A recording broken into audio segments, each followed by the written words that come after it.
Hi. This is Currency C-Drama.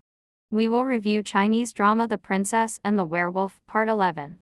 Kui Mu Lang sent Ma Yingxing and his party to the foggy forest, but the guard carrying the box stopped suddenly, panting from exhaustion.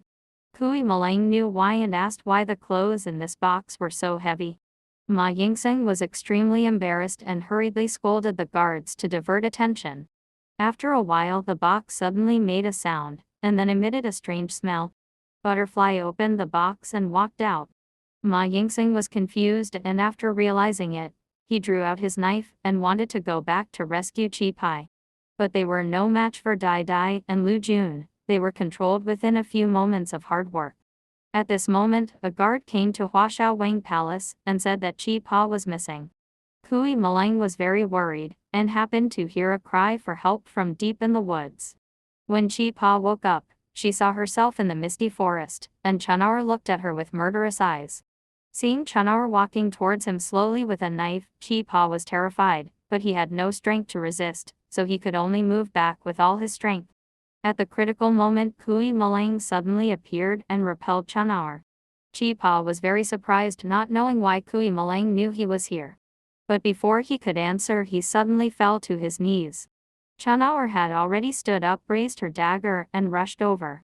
Seeing this, Qi Pai hurried forward to block Kui Mu Lang. But Kui Mu Lang turned around and stood in front of Qi Pai with a little strength. Kui Mu Lang woke up and hurriedly asked about Qi Pai's situation, and was relieved when he learned that she was fine. In fact, when Kui Mu Lang fought against Ma Yingxing, he realized that he had been hit by his weakness. It's just that Ruanjinsane is a banned drug of the Huashao tribe, and Ma Yingxing must have colluded with the Huashao tribe to obtain these medicines. He was about to ask Yingxing Ma, but Dai Dai had already taken the initiative to take him to the three elders. When Kui Mu Lang and Qi Pai heard the news, they rushed to the hall in a hurry.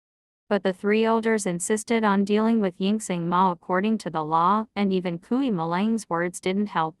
Qi Pai suddenly felt very uncomfortable and almost vomited.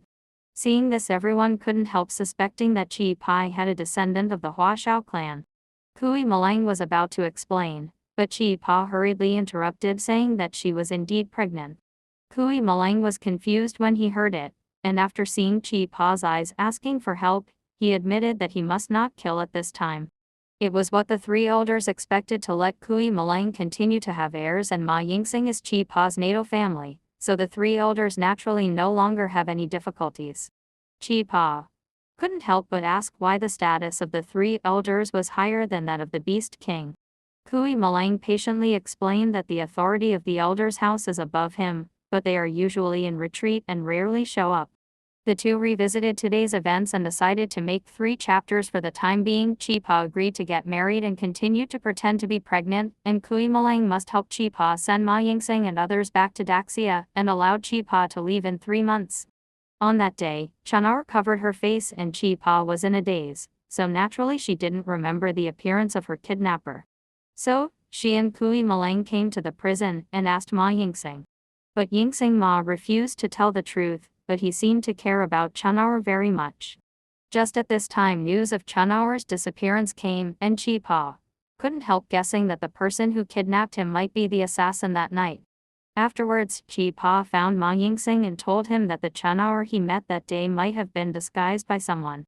Ma Yingxing weighed the pros and cons and finally decided to tell the truth. In this way, the whole thing is made clear. Qi Pai was very relieved and sighed that he and Li Xiong could finally return to Daxia. But Yingxing Ma told Qi Pai that Zai Mei has always been in the Daxia palace.